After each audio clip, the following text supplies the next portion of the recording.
भारत में भले ही बहुत ही कड़ाके की ठंड पड़ रही हो, मगर बिहार की राजनीति और बिहार में जो अभ्यर्थियों का जो मुद्दा है काफी गर्म है, जिसको लेकर बिहार की राजनीति काफी गरमाई हुई है। और लगातार जो है प्रशांत किशोर 3 दिनों से धरना स्थल पे बैठे हुए हैं, अनशन पे बैठे हुए हैं, और ठीक उसके बाहर में एक बड़ा सा वैनिटी वैन लगाया गया है। उस वैनिटी वैन को लेकर तरह तरह के सवाल उठ रहे हैं। मैम, आपके नेता तो वैनिटी वैन लेके बैठे हुए हैं, विरोधी तो बोल रहे हैं कि अनशन में वैनिटी वैन का क्या काम है, इतने महंगे वैनिटी वैन का। उनके साथ और भी लोग हैं, आप देख सकते हैं कि महिलाएं भी यहाँ पे हैं।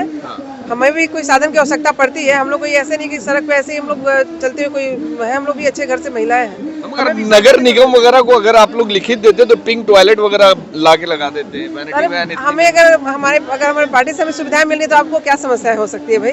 अगर हमें हमारे प्रणेता हमें सुविधाएं दे रहे हैं तो इसमें किसी को क्या समस्या हो सकती है? लोग बोल रहे हैं कि हाईजैक कर लिया गया प्रशांत किशोर के द्वारा। किस चीज को हाईजैक किया गया है? अनशन को, ये आंदोलन को।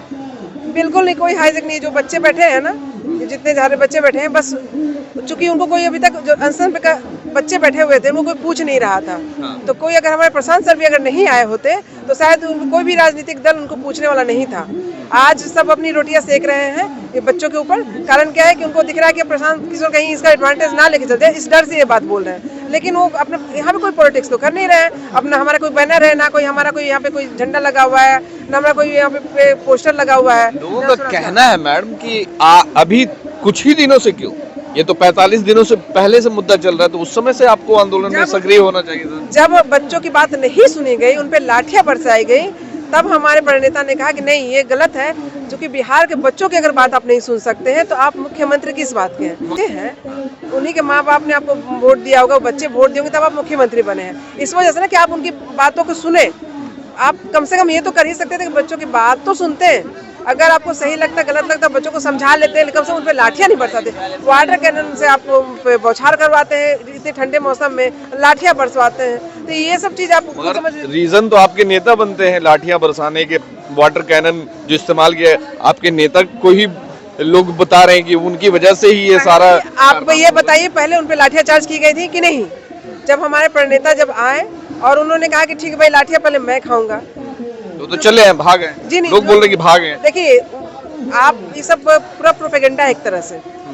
जो सिटी एसपी थी उन्होंने कहा कि आप यहाँ से हटाइए, हम लोग आपके डेलीगेशन से हम लोग बात करने जाएंगे, तो यहाँ सब हटा दिए। प्रशांत से कहीं भागे नहीं थे, कहीं गए नहीं थे, इसी गांधी मैदान में आकर के बैठे थे। जबकि उनका कहना था एक लीगली तौर पे, एक सही नागरिक होने के दौरान जिस तौर पे वो आकर के यहाँ पे बैठ गए। और आप वहाँ से अगर आपको उनको लगता कि कुछ इलीगल था, कुछ गलत था, तो आप उनको यहाँ से आकर लेकर के जा सकते थे। लाठियां आप तब बरसा सकते थे जब 6-7 घंटा वहाँ पे रहे, तब आप लाठियां बरसा सकते थे। वही 45 मिनट के दौरान ही क्यों, आखिर क्यों इस तरह से हुआ? तो कहीं ना कहीं आपका प्लान था ये। और आज सही और गलत का अंतर इसी बात से कि उस दिन से लेकर के अभी तक प्रशांत सर न चुप रहे हैं, न बैठे हैं, बच्चों के न्याय के लिए आगे बढ़ते जा रहे हैं और आगे बढ़ते जाएंगे। कुछ लोगों का कहना है कि ये सत्ता संरक्षित अनशन हो रहा है। सत्ता संरक्षित अनशन किसके लिए? सरकार के द्वारा ये प्री प्लान है, और जो भी प्रशांत किशोर जी यहाँ बैठे हुए सरकार के इशारे पे। देखिए, आप कॉन्ट्राडिक्टरी बात कर रहे हैं। अभी आप कह रहे हैं कि वो सरकार के खिलाफ है, आप बोले सरकार के साथ है, तो ये फिर डिसाइड आप लोग करिए। हम नहीं बता रहे हैं, ये विरोधी दल के लोग बता रहे हैं, पक्ष के लोग बोल रहे हैं। उनका जो है ना, उनका खलबली हो गया उनके अंदर। हाँ, खलबली मचा हुआ। कह रहे अब तो सिर्फ अब एक ही चीज दिख रहा है, सिर्फ एक ही व्यक्ति दिख रहा है यहाँ पे। अब कोई ऐसा ना हो कि जो अभी तक उन्होंने अपना सत्ता बना के रखा था, जो तानाशाही चला के रखा था, कहीं खत्म ना हो जाए, इस डर से सब बौखलाए हुए हैं और बौखलाहट में ये सब बातें बोल रहे हैं। 2025 के लिए एक बड़ा मुद्दा आप लोगों के हाथ लगा है, इसको कैसे आप लोग आगे 2025 में भुनाने की कोशिश करें? मुद्दा सिर्फ ये बड़ा मुद्दा यही नहीं है। बड़ा मुद्दा तो पलायन भी, जो 80 लाख बच्चे जो हमारे ग्रेजुएट बेरोजगार बैठे हैं, क्या आपको ये बड़ा मुद्दा नहीं लगता? ये सारे बच्चे जो 26 लाख बच्चे और ग्रेजुएट होंगे, 1 करोड़ बच्चे जो कि इसके पास रोजगार कोई व्यवस्था नहीं होने वाला है, वो पलायन करेंगे, ये क्या बड़ा मुद्दा नहीं है? और हमारा जो शिक्षा व्यवस्था पूरा भ्रष्ट हो चुका है, क्या आपको ये लगता है बड़ा मुद्दा नहीं है? गरीबी क्या बड़ा मुद्दा नहीं है? हमारे पास मुद्दों की कोई कमी नहीं है, मुद्दा बहुत है इलेक्शन लड़ने के लिए। ये मुद्दा फिलहाल बच्चों का है, कोई पॉलिटिकली ये नहीं है। बहुत बड़ा काम कर रहे हैं प्रशांत किशोर यहाँ पे बैठकर, खासकर अभ्यर्थियों के समर्थन में यहाँ पे बैठे हुए हैं। 3 दिनों से ना कुछ खाया है ना पिया है, लगातार अनशन में और री एग्जाम की मांग कर रहे हैं। मगर उनके शब्दों ने जो है कि उनका परसेप्शन बनाया है, खासकर जो उस दिन प्रोटेस्ट के बाद रात में वो गए धरना स्थल पे, कुछ मीडिया वाले भी वहाँ मौजूद थे, रिकॉर्डेड है। वहाँ पे अभ्यर्थियों को कहना कि कंबल हमसे लेते हो और नेतागिरी बतियाते हो, तो ये शब्द कहीं ना कहीं प्रशांत किशोर के मतलब जो एक व्यक्तित्व पे कहीं ना कहीं सवाल खड़ा करता है कि नहीं? देखिए, आप किस तरह जज करेंगे? पहले बात कि वो मिसकम्युनिकेशन हो गया था, ठीक है, पहला चीज ये हुआ था।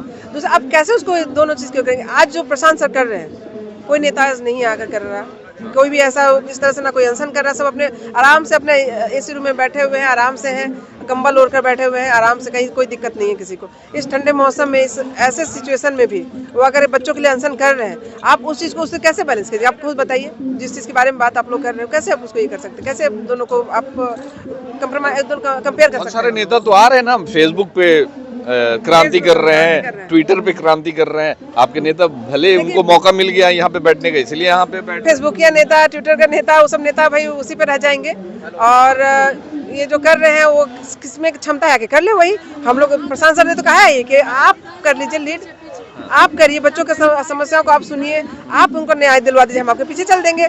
प्रशांत सर तो कह ही रहे हैं, कहाँ कह रहे क्यों नहीं कह रहे हो, तो कह रही इस बात को, क्या भाई आप आइए, आपको हम आगे करते हैं, हम पीछे से रहेंगे। तो ये प्रशांत सर तो कह ही रहे हैं। चलिए, हमारे साथ में देखिए किरण सिंह है, जो कि तरारी विधानसभा की उपचुनाव की प्रत्याशी रह चुकी हैं जन स्वराज की, और साफ तौर पे कहा है कि प्रशांत किशोर ने तो कह दिया है कि जिनको भी अगर यहाँ पे भाग लेना है, चाहे वो जो भी नेता हो, चाहे विरोधी दल के जितने भी लोग हम पे सवाल उठा रहे हैं, वो भी अगर हमसे आकर इस अनशन में शामिल हो और अभ्यर्थियों के इस आंदोलन को सक्सेस बनाए। धन्यवाद।